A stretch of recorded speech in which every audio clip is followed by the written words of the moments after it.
대한민국 삶의 질적인 향상을 위해 탄생한 프로젝트 이시영 박사의 100세 시대 브레인파워를 키워라.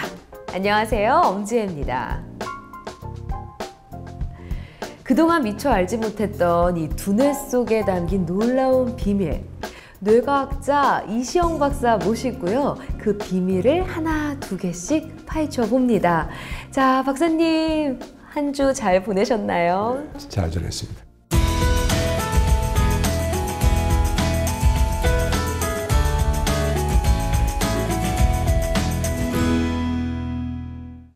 아니, 요즘 봄이라서 그런지요. 자꾸 제 마음이 싱숭생숭합니다. 자꾸 밖으로 나가고 싶기도 하고요. 마음이 정 같지가 않은데 봄을 타나 봐요. 이 봄 타는 거 뇌하고도 관계가 있는 건가요?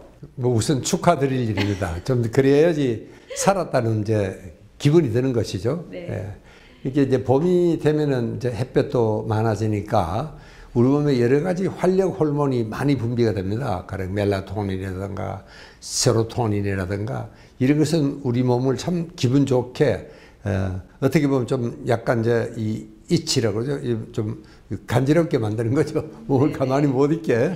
네. 그래서 흔히 봄바람이라는 말을 쓰기도 하고, 특히 이제 여성분들은 또 그런 작은 호르몬의 변화에도 굉장히 민감합니다. 그러니까 제가 아까 축하드린다는 이야기를 했고요.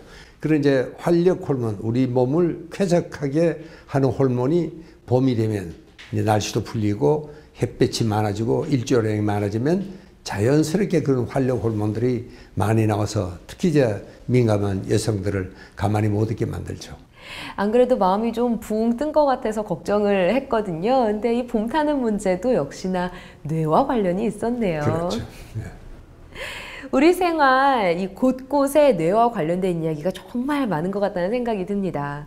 오늘도요, 우리 뇌 이야기 해볼 건데요. 이시영 박사의 100세 시대 브레인파워를 키워라. 오늘의 주제를 알아봅니다. 생존을 위한 뇌의 기능인 동시에 인간을 가장 인간답게 하는 기억. 당신의 기억력은 어떻습니까? 약속을 하고도 깜빡깜빡하고 방금 전 하던 일도 생각나지 않는다고요? 더 늦기 전에 당신의 기억력을 다스려야 합니다. 기억에 대한 능력은 스마트폰 나오면서 퇴화된 거는 뭐 확실합니다. 디지털 기기가 많아지면서 기억력 장애, 건망증을 주로 많이 호소를 하는데, 기억력은 일정 부분 선천적으로 타고난다고 하는데요. 하지만 후천적인 습관과 노력에 의해 좌우될 수 있다고 합니다.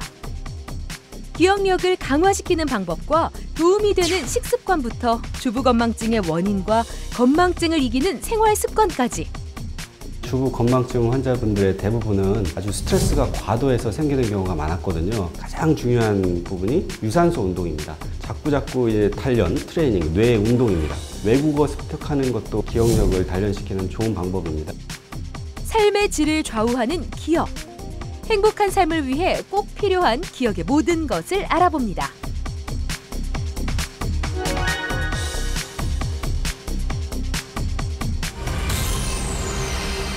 오늘의 주제가 바로 당신의 기억력을 다스려랍니다. 아니, 저도요, 깜빡깜빡 잊어버리는 이 기억들 때문에 당황스러운 일을 경험한 것이 한두 번이 아니거든요. 근데요, 나도 모르게 까먹는 이 기억들이요. 네. 정말 다스릴 수 있습니까? 그렇죠. 이제 기억력도 역시 뇌 활동이고 기능이니까 우리가 뇌 과학을 잘 이해하고 활용을 잘하면은 기억력을 정말 다스릴 수가 있죠. 정말요? 오늘 주제는 저에게도 정말 많은 도움이 될 것 같습니다. 박사님, 그럼 오늘 초대하신 손님은 누구신가요? 오늘은 김양래 원장님을 초대를 했습니다. 젊은 뇌과학자시고요. 기억력과 망각력에 대해서 공부를 따로 많이 하신 분입니다. 신경정신과 김양래 원장님 자리하셨습니다. 원장님 안녕하세요. 네, 안녕하세요.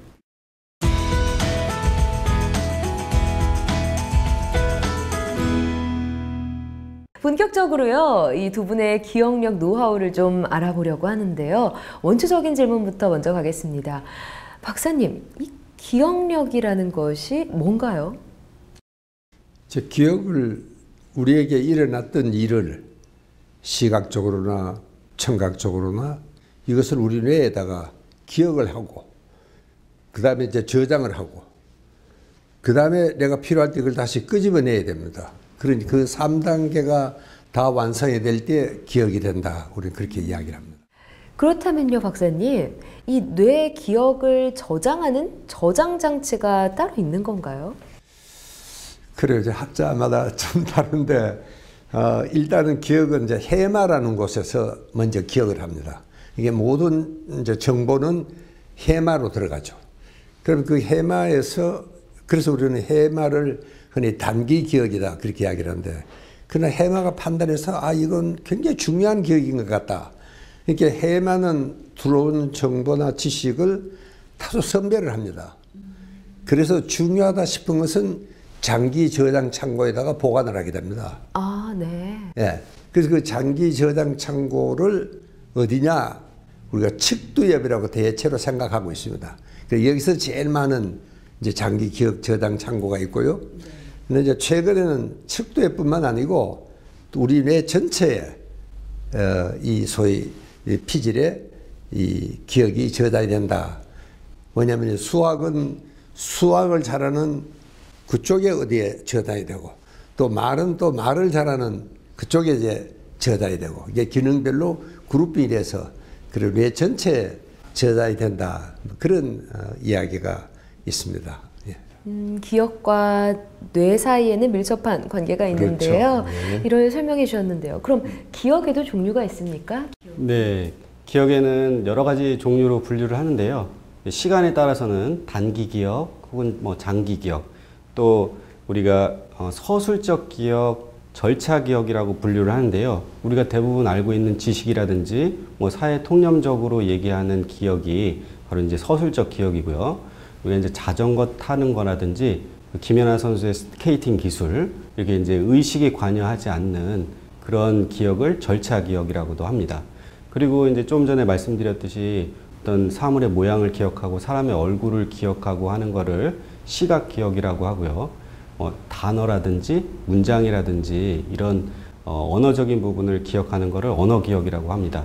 근데 이제 대개는 우리 이제 임상에서는 언어 기억과 시각 기억이 뭐 기억력을 측정하는 표준화가 돼 있어서 임상에서 많이 사용하고 있습니다. 기억이 그냥 무턱대고 뭉뚱그려서 알고 있었는데요. 종류가 상당히 세분화되어 있네요. 네. 그렇다면 이 개별적으로 개인 간의 차이가 좀 있습니까? 네, 개인차가 있습니다, 분명히. 어릴 적 아주 오랜된 기억부터 이제 기억을 하는 친구들도 있고요.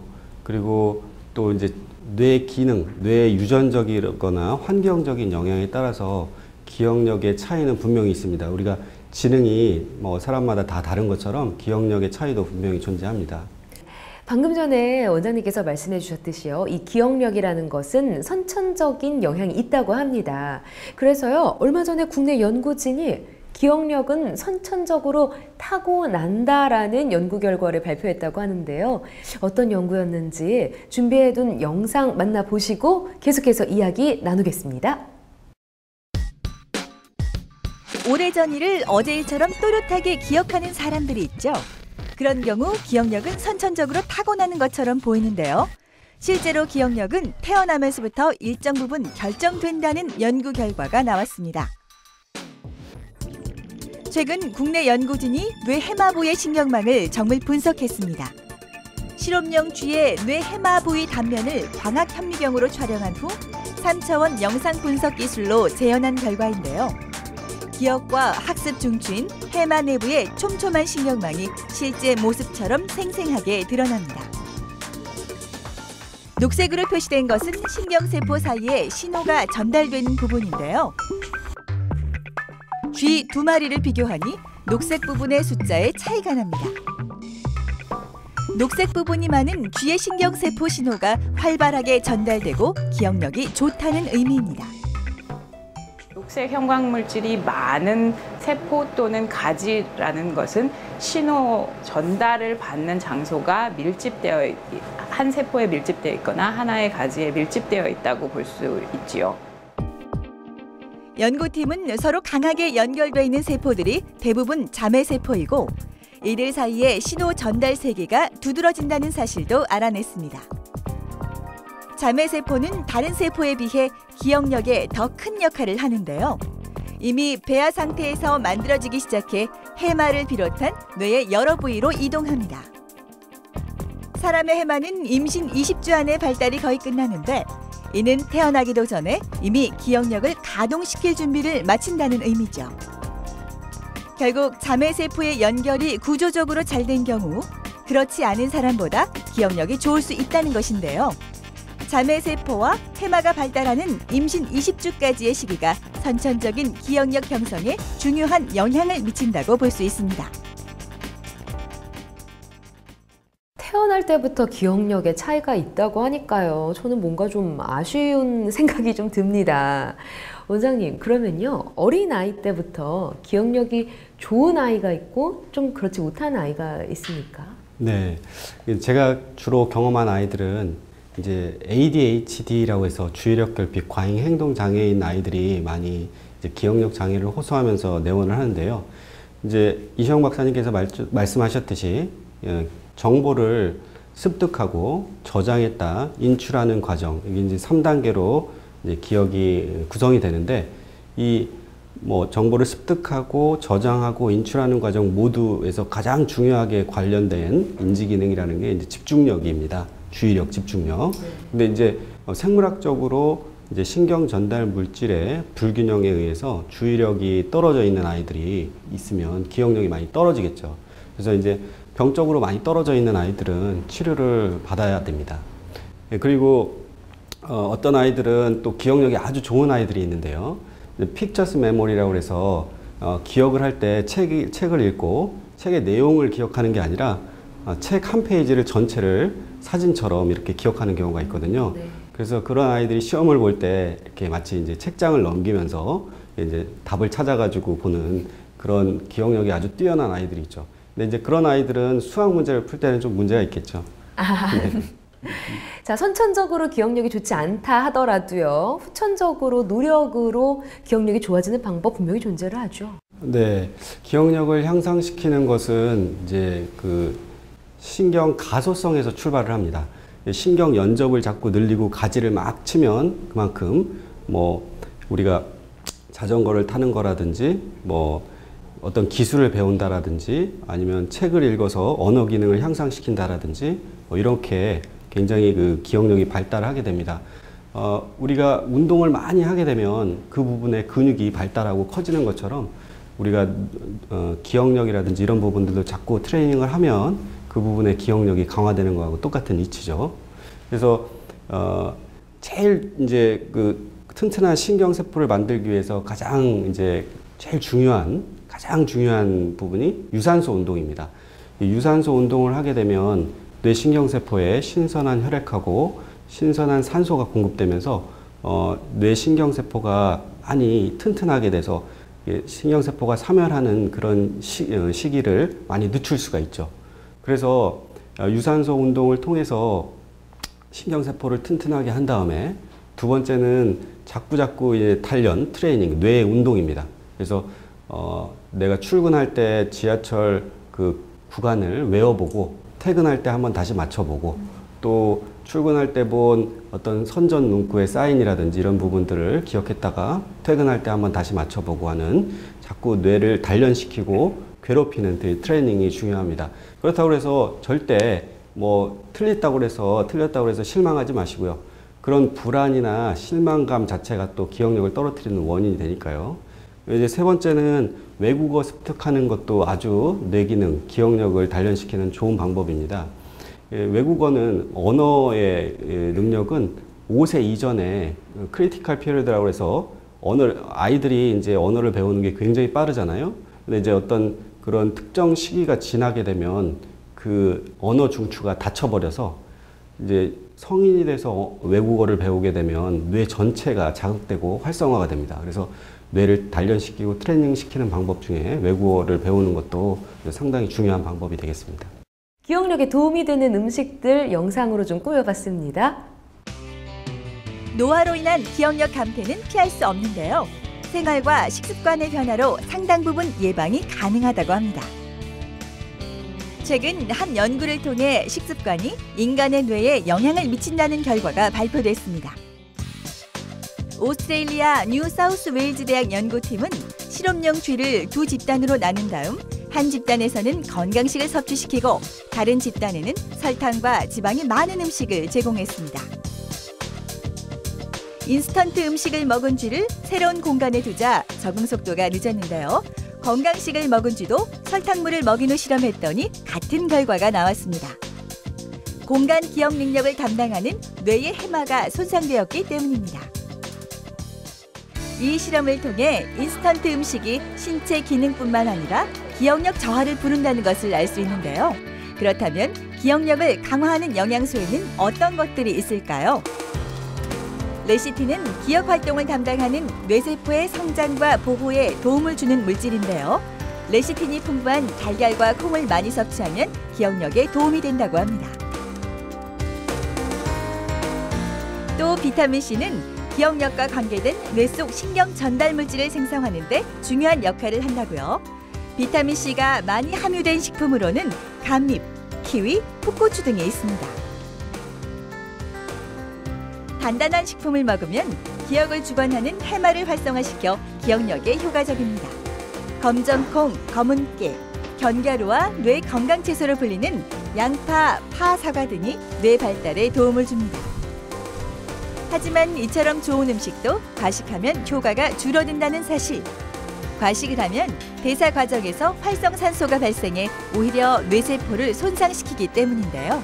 과식보다는 적절한 식사가 뇌세포의 생존과 재생을 담당하는 신경 영양 물질의 생성을 도와서 해마의 신경 조직의 활성화에 도움이 되기 때문에 치매 예방과 기억력에 좋습니다. 이번에는 기억력을 다스리는 올바른 식습관에 대해 알아볼까요? 아침 식사는 하루 활동을 시작하는 데 필요한 영양소를 공급해 줍니다. 원활한 두뇌 활동을 위해 규칙적인 식사는 필수라고요. 간식은 몸의 균형을 깨뜨리고 기억력을 저하시키므로 영양소가 골고루 들어간 음식을 섭취하는 것이 중요합니다. 단백질은 고기보다 생선이나 곡물로, 탄수화물은 백미보다 잡곡을 통해 섭취하는 것이 좋고요. 비타민은 영양제보다 생과일과 채소를 통해 직접 섭취하는 것이 좋다고 합니다. 또 음식을 할 때 소금 사용량을 줄이고 식초를 곁들이면 좋다고요. 맛에 상승 효과가 일어나고 소금 섭취량을 줄일 수 있어 일석이조라고 합니다. 소금은 신장 기능뿐 아니라 뇌의 기능을 약화시키기 때문에 과다한 소금의 섭취는 바람직하지 않습니다. 따라서 식초를 사용하시면 소금의 섭취를 줄일 수 있는데요. 식초는 뇌 기능을 활성화시키고 피로물질이 쌓이는 것을 막아주기 때문에 기억력 향상에 도움이 됩니다. 초콜릿과 사탕 등 단 음식은 기억력에 악영향을 미친다고 하네요. 기억력과 인지력 저하를 막기 위해 정상적인 혈당 수치를 유지하는 것이 중요합니다. 기억력에 좋은 음식과 올바른 식습관을 통해 뇌의 해마에 활력을 찾아주세요. 지금까지 기억력 강화에 대해서 좀 알아봤습니다. 근데요, 박사님, 제가 기억력이 안 좋아졌다는 느낌은 아닌데 자꾸 가까운 일을 깜빡깜빡하고 잊어버릴 때가 있어요. 박사님도 그런 경우 있으시죠? 그게 뭐 사람들은 다 그렇습니다. 그거 안 그러면 이상하죠, 오히려. 그러니까 그게 뭐 잠시 잊었다가 또 다시 살아나고 네네. 이런 것은 큰 문제가 되지가 않습니다. 아, 그러세요? 예. 원장님도 그렇게 깜빡깜빡 잊는 경험 가끔 하시죠? 네, 물론입니다. 저희 집이 엘리베이터가 없는 5층 아파트에 사는데요. 1층까지 내려갔다가 자동차 키를 놓고 와서 다시 올라가는 경우가 종종 있습니다. 박사님도 별로 걱정할 일 아니라고 말씀해 주시고 원장님도 자주 있으시다고 하니까 저희 깜빡깜빡거리는 거 걱정은 안 되는데요. 그래도 이렇게 자꾸 기억이 약해진다고 해야 되나요? 이런 이유가 어디에 있을까요? 우리가 이 일상생활 하는 걸 보면은 참 지하철에 타 있는 모습도 보면은 사람들이 60%, 70%가 거의 졸다시피 가고 있습니다. 그러니까 그 사람에게 기억력이 좋아질 리가 없죠. 그러니까 우리가 너무 근성으로 살아갑니다. 또 실제로 중요한 일 아니면 거기까지 다 신경을 쓰고 관심을 갖고 내가 기억을 해야 될 필요도 없으니까 그래서 이야기를 하는 것도 그냥 뭐 건성으로 듣는 겁니다. 별로. 우리가 강의를 해보면 알아요. 저 녀석이 진짜 잘 듣고 있는지 건성으로 듣고 있는지를 보면 알거든요. 그러니까 일단 이제 관심을 갖지 않고 건성으로 들으면은 주의 집중도 안 되고 또 외우겠다는 노력도 하지도 않고 그럼 기억이 안 되는 게 당연한 겁니다. 물론 이제 그 중에는 좀 아마 뇌 신경에 가령 문제가 있어서 우울증에 있었다든가 너무 스트레스가 요즘 많다든가 혹은 또 진짜 뇌 노화가 진행이 되면은 아무래도 뇌 신경이 세포가 많이 죽게 됩니다. 이제 그렇게 될 때는 기억력에 물론 장애가 올 수는 있지만 우리가 일상생활에서 그저 깜빡깜빡 한다 하는 정도의 건망증은 우리가 걱정할 필요는 정말 없습니다. 네. 그러니까 다람쥐 쳇바퀴 굴러가듯이 너무 현대사회가 빨리빨리 돌아가다 보니까 현대인의 질병이 아닐까 싶은데요. 이 건망증이요. 그럼 이 건망증이 도대체 뭔가요, 원장님? 네, 이제 건망증이라고 하면은 대개는 이제 아주 경한 정도의 기억 장애를 이렇게 의미를 하는데요. 건망증이라는 것은 자기가 할 일이라든지 아니면 물건을 깜빡 잊어버리는 것을 말합니다. 그런데 이제 대부분의 건망증은 집중력이 떨어져서 생기는 경우가 많은데요. 저도 아침에 나올 때 아침에 할 일을 생각하면서 나오면 물건을 잊어버리고 나옵니다. 이제 집중력이 분산되는 거죠. 근데 우울증이라든지 불안증이라든지 걱정이 많으면 스트레스가 많으면 그 집중력이 분산이 되기 때문에 실제로 검사를 해보면 특별히 이상은 없지만 그 집중력이 떨어져서 건망증을 심하게 호소하시는 분들이 많이 있죠.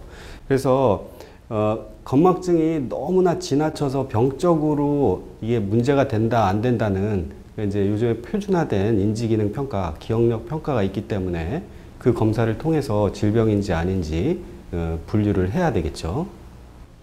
네, 건망증 진단하는 방법이 있다고 말씀을 해주셨는데요.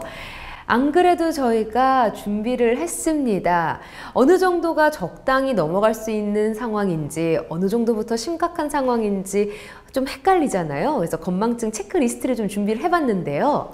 10가지 항목을 보여드릴 겁니다. 이 중에서 5가지 이상의 체크가 되고 이 항목들이 6개월 이상 지속이 되면 좀 심각한 수준이라고 합니다. 그러니까 이 부분에 유의해서 잘 좀 한번 체크해 보시기 바랄게요. 지금부터 체크리스트 보여드립니다. 건망증 자가진단 테스트입니다. 1번, 조금 전에 한 약속을 잊어버린다. 2번, 며칠 전에 나눈 대화를 기억하지 못한다. 3번, 며칠 전에 일어난 일을 기억하지 못한다. 4번, 대화 중에 같은 내용을 되풀이하면서 묻는 경우가 있다. 5번, 대화 중에 평소 알고 있던 사람 이름이나 물건 이름이 생각나지 않는 경우가 있다. 6번, 외출 후 집에 돌아올 때 길을 헤맬 때가 종종 있다. 7번, 친한 사람의 직업이나 사는 곳을 기억하지 못하는 경우가 있다. 8번, 평소 가스나 전기불 끄는 것을 종종 까먹는 경우가 있다. 9번, 대화 중 말문이 막히는 경우가 있다. 10번, 아침에 생각했던 일이 오후에 기억나지 않는 경우가 있다. 사실 이 체크리스트 10가지가 심각한 이야기는 아니라 자주 저에게는 발생하는 일인 것 같아요. 박사님 또 원장님은 어느 정도 나오셨나요? 나는 정말 아주 걱정 수준인데요. 저는 4개가 예스라고 체크를 했습니다. 네. 원장님은요? 저도 2가지 부분에서 체크가 됐는데요. 예, 단어라든지 말문이 막히는 경우가 종종 있습니다. 아니 근데 저는 어떡하나요? 제가 제일 어린데 5가지나 나왔습니다. 그래요? 네, 10가지 중에 절반 정도가 스트레스가 많으신 네. 것 같아요. 해당이 된다고 나왔는데요. 이 정도 수준이면 어떤 건가요? 5개 그리고 그게 한 6개월 이상 내 생활에 상당히 불편하다. 그럴 정도면 정말 전문의를 한번 찾아가 보시는 게 저는 좋다고 생각을 합니다. 저 지금 깜짝 놀랐거든요. 6개월 이상 지속되는지 안 되는지 좀 체크를 잘 해보고 있어야 될 것 같습니다. 근데 사실 이런 건망증을 걱정하시는 이유가요. 건망증이 심해져서 치매가 되면 어쩌나 하는 생각 때문에 그럴 거예요. 보고 계신 시청자분들도 내 건망증의 수준이 치매가 아닌가 걱정하실 수도 있거든요. 이 건망증과 치매는 상당히 좀 다른 건가요? 건망증이 심각해진다고 치매가 되는 건 아니죠? 예, 물론 이제 치매의 주증상이 기억을 잘 못하는 기억력에 제일 큰 장애가 오기 때문에 건망증 이꼴 치매라고 생각하는 경우가 많은데 실제로 그것은 뭐 그렇게 큰 걱정을 하실 건 없습니다. 예. 그러면요, 이 치매 전조증과 건망증, 우리가 생활하면서 쉽게 차이를 찾을 수 있는 부분이 있을까요? 치매가 뭐 진행이 되면은 전문가가 아니라도 알 수가 있습니다. 집을 못 찾다가 심지어는 뭐 가족 이름도 모른다든가 뭐 이럴 정도면은 그건 이제 문제가 물론 이제 되죠. 이게 문제는 이제 잊어버리는 사실을 이 사람이 어떻게 해석하느냐. 치매는 아예 약속했다는 사실 자체를 잊어버립니다.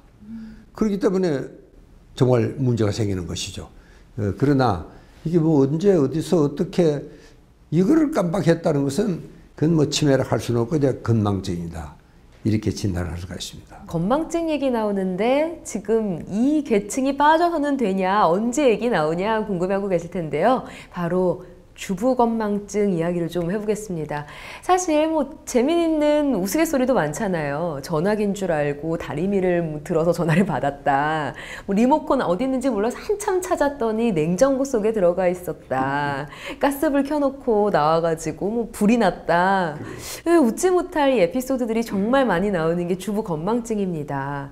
이 주부건망증 환자가 어느 정도 되나요? 정말 심각합니까? 네, 제가 본 환자의 경우에 40대 이제 중후반 여성이었는데요. 이제 시댁 스트레스를 아주 많이 받으신 후에 그 집중력이 떨어지고 기억력이 떨어지면서 몇백만 원을 송금을 했는데 그걸 까맣게 잊어버리신 분들이 있었고요. 또 한 분은 비슷한 연령대 주부였는데 그분은 뭐 탈북자 분이셨어요. 근데 북에 두고 온 그 생사, 가족들의 생사를 많이 걱정하시다가 15분 전에 한 얘기도 기억이 안 나고 이제 오셨는데 그분은 이제 우울증으로 판명이 돼서 치료를 하신 후에 좋아지는 경우가 있었습니다.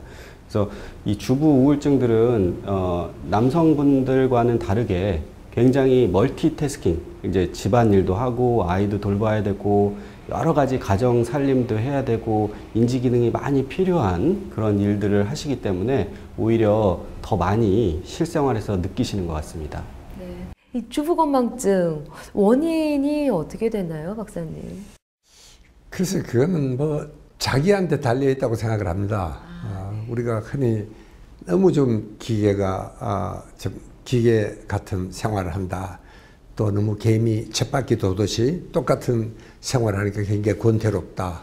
그래서 뭐 아무런 의욕도 없고 하고 싶은 기력도 없고 해야 될 동기도 없고 이런 이제 무의욕 상태에 이제 빠지는, 얼른 보면 우울증 같지만 또 우울증하고도 조금은 다른 또 이런 또 부류의 여성 주부들도 아주 많으십니다.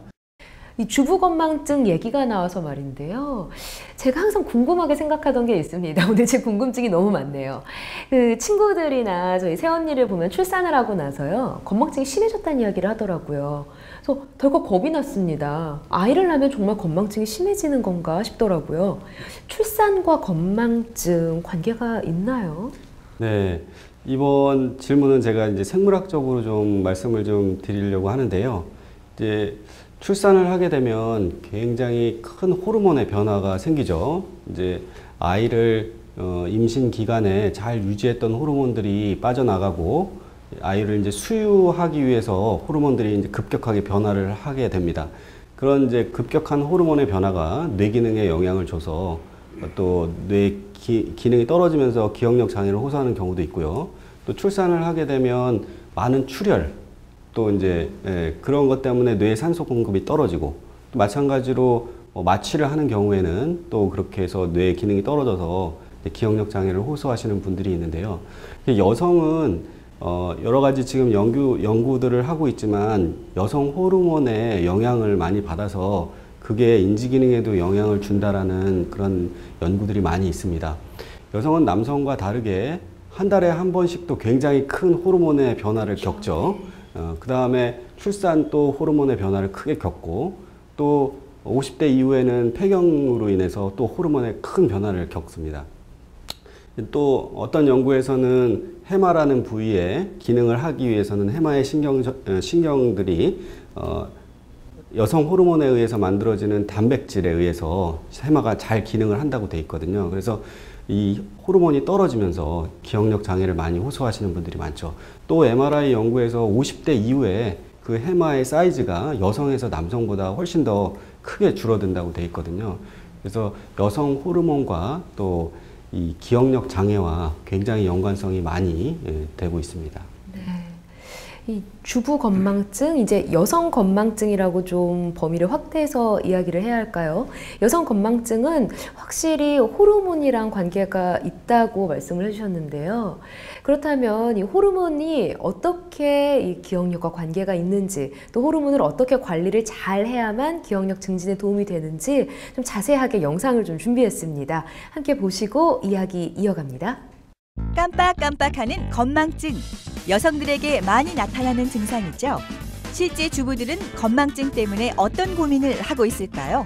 가스불을 틀어놨었는데 가스불을 잠근다고 한 것이 깜빡해가지고 불이 날 뻔했지 뭐예요. 아니 나는 어제 주차장을 갔는데 키가 없어 아무리 뒤져도. 그래서 집에를 이제 올라와서 딱 현관문을 딱 열고 머리가 또 뭐를 가지려는지 깜빡해가지고 뭐 생각이 안 나는 거야. 한참 이렇게 또 생각을 하다가 세탁기 위에가 딱 이제 그 열쇠가 있더라고. 그걸 보니까 아차 나 열쇠 또 가지러 왔구나. 전화를 한 통 했걸라? 했는데 전화를 분명히 여기 앞에다 놨어. 그래도 한참 있다가 어디다 전화하려고 전화를 한 게 전화가 아무런 찾아도 없어. 온데 다다지보고 전화도 없고 이래가지고 아차 일반 전화로 내 핸드폰 전화번호를 한번 걸어보면 되겠구나. 맞아. 가면서 이리 누른 길에 냉장고 안에서 소리가 나는 거 있잖아. 건망증 때문에 일상생활에서조차 불편함을 느낄 때가 많다고 하는데요. 건망증으로 쌓인 스트레스 어떻게 풀고 계신가요? 노래 가사를 외우다 보니까는 치매 예방도 되고 머리 회전이 잘 돼서 여러모로 좋은 것 같습니다. 주부 건망증은 만성 스트레스와 피로, 단순하고 반복적인 가사 노동이 주 원인으로 손꼽히는데요. 출산 전후와 폐경기의 호르몬 변화도 큰 작용을 한다고요.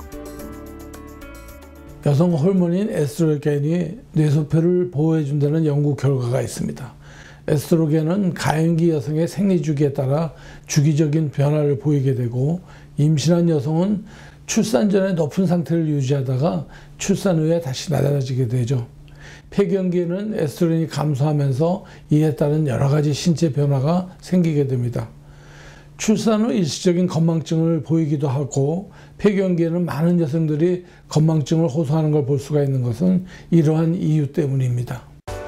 여성 호르몬의 변화로 나타난 건망증은 일정 시간이 지나면 신체가 호르몬 변화에 적응하면서 상태가 호전된다고 합니다. 호르몬의 변화로 나타나는 자연스러운 증상이므로 긍정적인 마음가짐이 중요한데요. 호르몬제나 약물 치료에 의존하기보다 식품을 통한 영양소 섭취와 올바른 생활 습관이 우선시돼야 합니다. 그렇다면 호르몬 변화로 나타난 건망증의 효과적인 식품에는 어떤 것들이 있을까요? 주부 건망증을 완화하기 위해서는 식물성 에스트로겐이 함유된 식품을 섭취하는 것이 도움이 됩니다.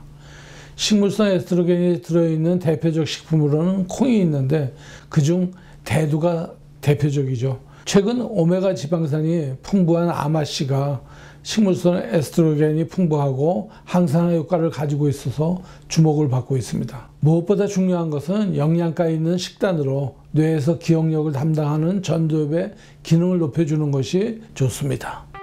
또 석류, 자두, 복숭아, 사과 등의 과일도 에스트로겐을 증가시키는 데 효과적이라고 합니다. 칡뿌리는 콩의 10배, 석류의 625배 이상의 식물성 에스트로겐을 함량하고 있어 주부 건망증에 효과 만점이라고 하네요.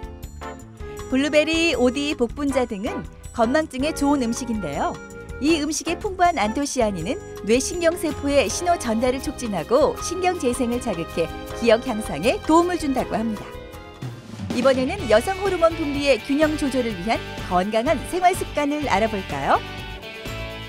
아침, 저녁으로 스트레칭과 가슴 마사지를 해서 혈액과 림프액의 순환을 도와주는 것이 좋습니다. 끓인 물은 몸을 따뜻하게 하고 독소와 노폐물 배출을 촉진시켜 호르몬 분비의 균형 조절에 도움을 줍니다. 부부관계의 횟수가 적으면 호르몬 불균형을 부르기도 한다고요. 원활한 부부관계는 난소의 기능뿐 아니라 호르몬 분비를 활발하게 합니다. 규칙적인 운동은 뇌 활동에 도움을 주는데요. 특히 팔다리 운동으로 손끝과 발끝의 모세혈관에서 뇌혈관까지 혈액순환이 잘 되게 하는 것이 중요합니다. 잠자리에 들기 전 샤워보다는 39도 정도의 물에 몸을 푹 담가주는 것이 좋습니다. 몸의 신진대사와 혈액순환을 원활하게 하는 데 효과적이라고 하네요. 수면 부족과 불규칙한 생활은 몸의 리듬과 호르몬의 균형을 깨뜨려 기억력 저하를 부릅니다. 충분한 수면으로 피로를 풀어주는 것이 두뇌 활동에 좋습니다. 최근 연구에 따르면 우울한 감정을 가지고 있는 사람일수록 건망증이 잘 보인다고 합니다. 건망증 증상이 나타난다고 움츠러들고 자신을 탓하고 우울해하기보다는 긍정적인 정서를 유지하고 스트레스를 줄여줌으로써 호르몬 분비의 균형을 유지하고 뇌의 건강을 유지할 수 있는 가장 좋은 방법이 되겠습니다. 집안일이면 아이들 돌보고 남편 뒷바라지하는 게 좀 지치고 힘든 일이긴 하잖아요. 하지만 그 와중에서도 노력해서 좀 새로운 자극을 찾으려고 한다면은 훨씬 더 이 주부 건망증을 개선하는 데 도움이 되겠네요. 그렇습니다. 네. 네. 자, 원장님께서 생각하시는 이 습관은 새로운 습관 어떤 게 있을까요? 네, 제가 경험한 주부 건망증 환자분들의 대부분은 아주 스트레스가 과도해서 생기는 경우가 많았거든요. 우울증도 그렇고 또 시댁의 스트레스, 또 가정 내 경제적인 스트레스, 남편과의 스트레스, 아이들과의 스트레스, 여러 가지 스트레스가 있기 때문에 이제 우울증 증상이 생기고 그러면서 해마의 기능이 떨어지고 그러면서 기억력이나 건망증이 많이 문제가 됐었는데요. 제가 권해드리고 싶은 것은 이제 스트레스를 어떻게 주부들이 관리를 하는지에 대해서 3가지 말씀을 좀 드리고 싶습니다. 첫 번째는 하루에 1시간을 비워서 24시간 중에 1시간을 비워서 나만의 시간으로 만드는 겁니다. 24시간 동안 살면서 어머니로서, 부인으로서, 며느리로서의 삶을 좀 버리고 하루에 1시간은 그 스트레스를 무엇을 해도 좋으니까 스트레스를 비우는 시간을 가졌으면 좋겠습니다. 두 번째는 또 강조하는데요. 유산소 운동을 하셔야 됩니다. 유산소 운동을 하게 되면 아까 말씀드린 것처럼 뇌신경세포가 스트레스 호르몬에 의한 영향을 극복하고 재생되는 데 상당히 중요하고요. 또 미국 치매학회에서는 하루 30분 이상, 일주일에 3번 이상을 운동하시면 어떤 약보다도 치매를 예방하는 데 가장 좋다라고 되어 있습니다. 실제로 알츠하이머 치매는 여성에서 남성보다 2배나 높이 발생을 하고 있습니다. 그리고 3번째로는 수다를 많이 떨어야 될 것 같습니다. 수다를. 수다를 많이 떨면 뒷담화라고도 하죠. 이제 스트레스도 풀리고 또 이제 사람이랑 대화를 하면서 뇌의 많은 부분들이 자극이 되고 또 언어 기능이라든지 언어 기억이라든지 이런 부분들이 자극되고 단련돼서 기억력을 회복하는 데도 많이 도움이 되실 것 같습니다. 네, 수다를 떨라는 말씀은 듣던 중 반가운 소리인데요. 네. 네, 오늘 이렇게 기억력, 또 건망증과 또 세대별, 연령별, 이 남녀별에 대해서 쫙 알아봤어요. 오늘 어떠셨나요? 네, 제가 이시영 박사님과 함께 많은 부분들을 말씀을 드렸는데요. 실제로 아는 거하고 실천하는 거하고는 많은 거리가 있고 차이가 있습니다. 그래서 저는 이 자리에 나와서 이제 말씀드리고 싶은 거는 한 가지를 실천하라고 하면 유산소 운동을 꼭 권해드리고 싶습니다. 그래서 하루에 30분 이상 유산소 운동을 하면 기억력의 바탕이 되는 뇌신경세포가 많이 활성화가 돼서 그 기억력을 받아들일 수 있는 준비를 하고 있으니까요. 꼭 하루에 30분 이상 운동을 하시기를 권해드리고 싶습니다. 네. 오늘 김양래 원장님 모시고요. 이 건망증 또 기억력 강화에 대해서 좋은 이야기 나눠봤습니다. 오늘 감사합니다.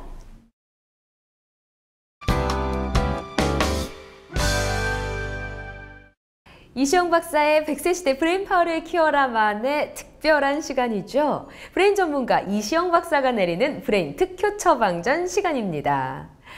지금까지 이 기억을 다스리는 법에 대해서 쭉 알아봤는데요. 박사님, 오늘의 특효 처방전 내려주시죠. 네. 여러 가지가 있겠지만 저는 일기를 권하고 싶습니다. 일기요? 예. 우리가 이제 일기를 쓴다는 것은 단순히 작문을 하는 그런 단순 작업은 아니고요. 그리고 일기를 쓸 때는 그날 하루 있었던 좋은 일, 나쁜 일, 뭐 슬펐던 일 다 생각을 하면 하게 되니까 우리 온 뇌에 우선 자극이 될 수가 있습니다. 이게 이제 첫 번째고요. 그 다음 우리가 이제 쓴다 하는 이 작업은 또 이 뇌를 굉장히 활성화시키는 그런 측면이 또 있습니다. 이 쓴다는 작업이라는 것은. 그럼 뭘 이제 생각을 해야 되죠. 쓴다고 뭐 낙서라듯이 글을 쓸 수는 없잖아요. 생각을 정리를 하고 다듬고 또 자기를 한번 돌아보는 그런 의미에서 일기라는 것은 저는 굉장히 좋은 정말 지적인 자극을 주고 또 그게 또 멀리는 자기 인생 기록이니까 저는 그런 기록을 남기는데도 참 좋은 정말 습관이다. 특히 이제 건망증이 걱정이 되는 사람들에게는 저는 반드시 일기를 한번 써보라. 저는 이렇게 권하고 싶습니다.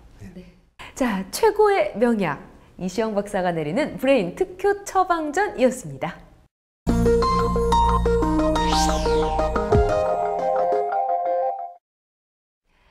마음을 읽는 두뇌의 이야기를 풀어보는 시간, 뇌과학 마음을 읽다입니다. 오늘은 지킬 박사와 하이드 이야기를 좀 해볼까요?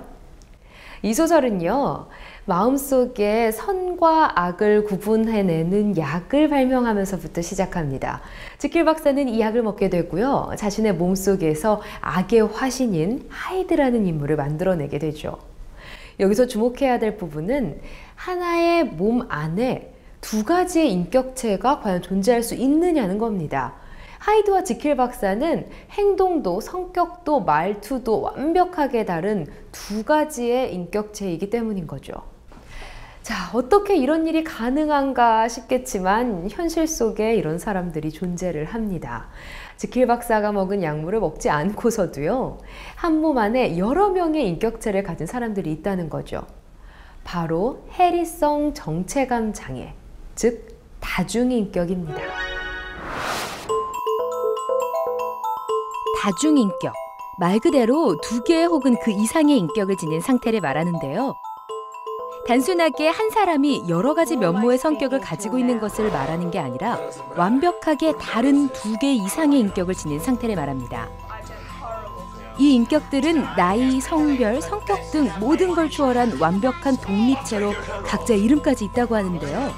이 인격들이 돌아가면서 그 사람의 생각과 행동을 컨트롤한다고 합니다. 예를 들면 40대 중년 남성이 되었다가 6살 여자아이가 되었다가 또다시 20대 여자가 되는 식인 거죠.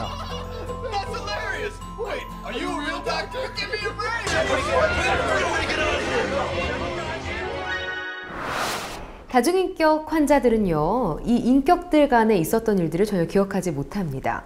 이를테면 한 인격이 주도하고 있던 시간에 있었던 일들, 행동들, 말들을요, 다른 인격들은 전혀 모른다는 거죠. 다중인격의 이런 특성 때문에 영화 속의 소재로도 많이 사용합니다. 다중인격 장애를 소재로 한 대표적인 영화 아이덴티티. 영화 속 주인공은 11개의 인격을 가지고 자신도 모르는 사이 살인을 저지르게 되지만 다른 인격이었을 때 기억이 전혀 남아있지 않아 혼란에 빠지게 됩니다. 이런 일이 현실에서 일어나게 되면 어떨까요? 실제로도 다중인격 장애가 범죄로 이어진 경우가 있습니다.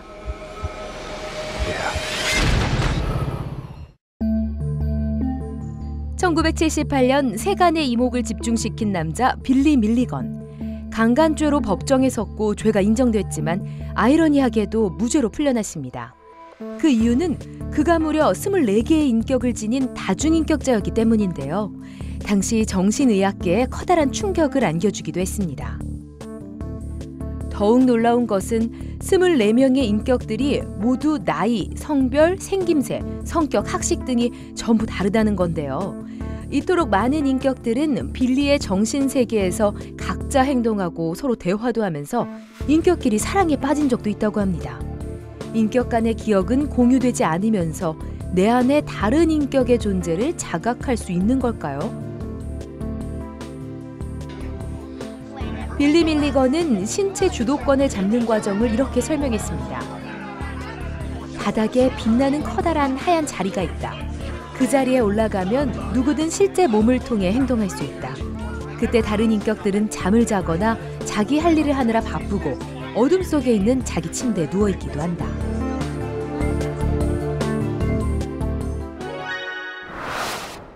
트라우마로 인해 생긴 해리성 정체감 장애 다중인격. 얼마나 극심한 고통을 받았으면 한 인간의 자아가 이렇게 조각날 수 있는 걸까요? 흥미로운 이야기지만 조금은 씁쓸하기도 하네요. 지금까지 뇌과학 마무리 때였습니다.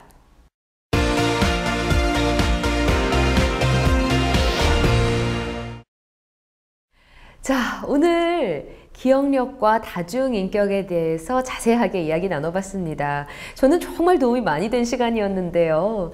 박사님, 오늘 어떠셨어요? 오늘은 정말 우리가 뇌 활동 중에 중요한 게 기억력이거든요.